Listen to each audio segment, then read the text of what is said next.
Imagine it's Friday night.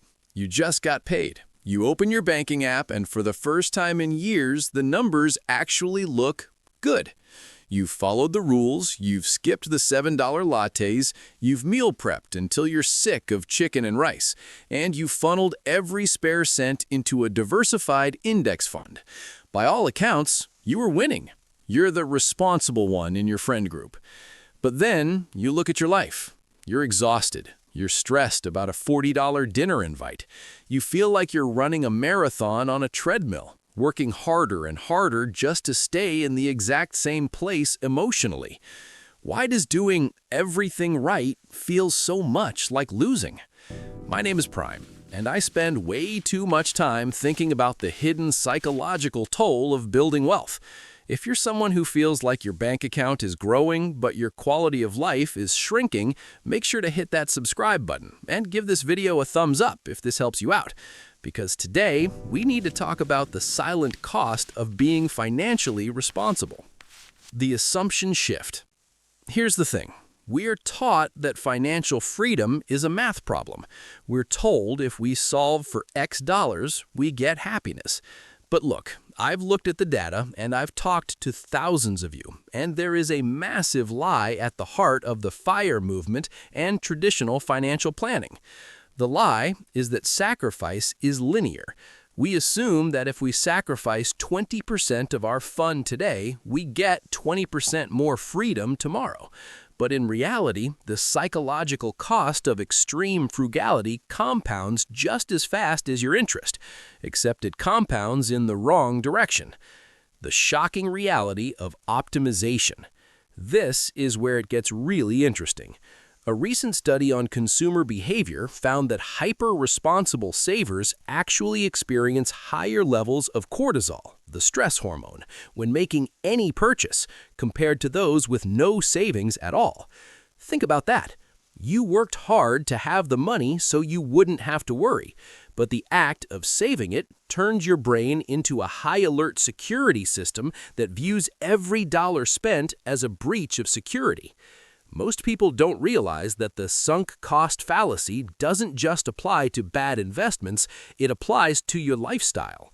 You've invested so much identity into being the frugal person that you are now a slave to a version of yourself that was originally meant to set you free. The math of the lost decade. Let's look at some real numbers, because math doesn't lie, but it can be cruel. Let's say you're 25. You decide to be ultra-responsible. You live in a cramped apartment, you never travel, and you save an extra $1,000 a month beyond your normal retirement contributions. Over 10 years, with a 7% return, that's about $173,000. $100,000 times 1 plus 0.07/12 to the power 120 minus 1 slash 0.07/12, approximately $173,000. Now, $173,000 is great. It's a house deposit. It's a massive head start. But what was the cost? In your 20s, your return on experience is at its peak. A $2,000 backpacking trip through Europe at 23 provides a lifetime of memories and social compounding. That same $2,000 spent at age 65, it's just a nicer hotel room for your aching back. If you trade your golden years of energy for golden years of capital, you might find that you've bought a Ferrari when you no longer have the eyesight to drive it at 100 miles per hour. The scarcity trap. Addressing objections. Now, you might be thinking, Prime, are you telling me to stop saving? Are you telling me to go into debt for a trip to Ibiza? No, obviously not. If you've watched this channel for more than 5 minutes, you know I'm the biggest advocate for the boring middle. But here's what most people don't realize. Financial responsibility is a tool, not a tombstone. I see people who have $50,000 in a high-yield savings account earning 4.5%, and they are genuinely losing sleep over a $200 car repair. Look, let's do the math on that stress. That $50,000 is generating about $187 a month in interest. That interest alone covers the repair. You are literally being paid by your past self to not worry, yet you are choosing to worry anyway. That is a 0% return on your emotional investment. The relatable analogy, the oxygen mask paradox. Think of your finances like the oxygen mask on an airplane. The financially irresponsible person ignores the mask entirely and passes out. The financially responsible person puts the mask on, but they're so afraid of the air running out that they hold their breath. They're still suffocating. The point of the mask is to breathe. The point of the money is to spend it on the things that make your life worth living. The psychological shift, the diminishing marginal utility of a dollar. This is a concept from economics that we need to apply to our souls. The first $50,000 you save changes your life. It moves you from desperation to stability. The next $50,000 moves you from stability to security. But the jump from $500,000 to $550,000 provides almost zero incremental change to your daily happiness. Yet many of you are working 60-hour weeks, sacrificing your health and your relationships to get that extra $50,000 because you're addicted to the number go up dopamine hit. You are trading finite time for infinite digits. That is a bad trade, every single time. Actionable steps. How to fix the winning but losing feeling.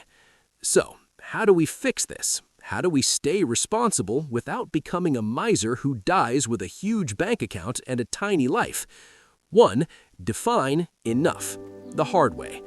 You need a number, not a more number, but a stop number. If your goal is just more, you will never reach it. Write down exactly how much you need for your basic life and your rich life. Once you hit your savings goals for the month, the rest must be spent. 2. The guilt-free spend bucket. Create a separate account, not for emergencies, not for the house, for bullshit. This is money that is required to be spent on things that bring you joy. If you don't spend it by the end of the month, you're failing your financial plan. 3. Focus on net fulfillment, not net worth. Start tracking your experiences with the same intensity you track your portfolio. When was the last time you did something for the first time? If your net worth went up 10% this year, but your new experience index was 0, you had a bad year. The surprising revelation. Here is the most surprising thing I've learned about wealthy people. The ones who are the happiest aren't the ones with the most money. They're the ones who have the highest internal rate of return on their spending. They know that spending $100 to take a friend to lunch and strengthen a relationship has a much higher long-term yield than leaving that $100 in the S&P 500 to become $200 in 10 years. Because in 10 years, that friend might be gone, but the S&P 500 will still be there. Final motivation. Look, I want you to be rich, truly. But being rich isn't about the balance in your Vanguard account. It's about the agency you have over your time and your emotions. If you are doing everything right but you feel miserable, you aren't being responsible. You're being fearful. And fear is a terrible financial advisor. Stop being a manager of your misery and start being the CEO of your life. Use the money. Don't let the money use you. Would you like me to create a specific guilt-free spending calculator or a guide on how to determine your enough number to help you start balancing the math with the psychology? Let me know in the comments. I'll see you in the next one.